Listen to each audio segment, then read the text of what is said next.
Isn't it amazing that God has stuck with his people and his purposes for thousands of years, despite their rebellions, backslidings, and their deviations from his purpose, both with the Jewish nation and with the church? God has remained faithful.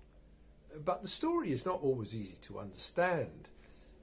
And in this psalm, which is not a psalm of praise, but it's described as a parable where God unfolds mysteries, secrets, dark sayings from of old, he begins by retelling some of the history, how God led them out, and yet they sinned more and more, rebelling against the Most High in the desert. They tested God in their heart by demanding the food they craved. They spoke against God, saying, "Can God spread a table in the wilderness?"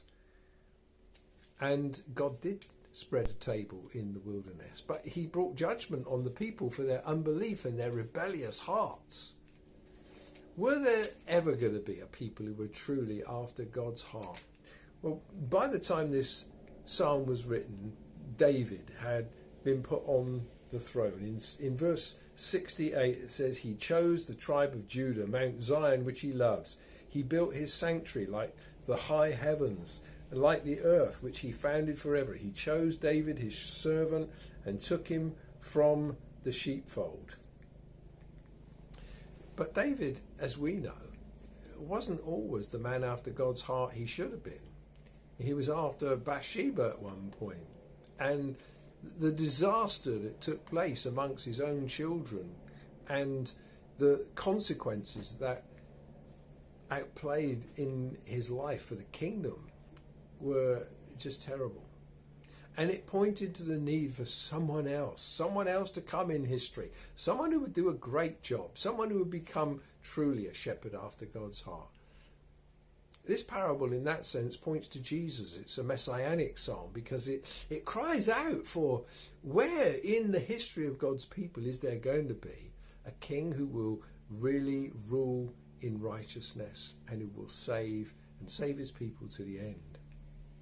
You might go the other side of the New Testament and say, well, the church, the Roman Catholic Church, the Greek Orthodox Church, the Protestant Church, the Pentecostal Church, we've all had our fair share of rebelliousness and deviation, growing cold, losing our first love. The good news is that in Jesus Christ there's an unbreakable covenant. There's one who never deviates, one who never turns away, but went to the cross, taking the punishment the Old Testament saints and the New Testament saints deserve. All our shortcomings are dealt by him, and therefore this wisdom that we can reflect on as we read a psalm like this and consider shows us that God's purposes in history will be fulfilled. Great David's greater son, our Lord Jesus Christ, will do all things well to the end of time and beyond.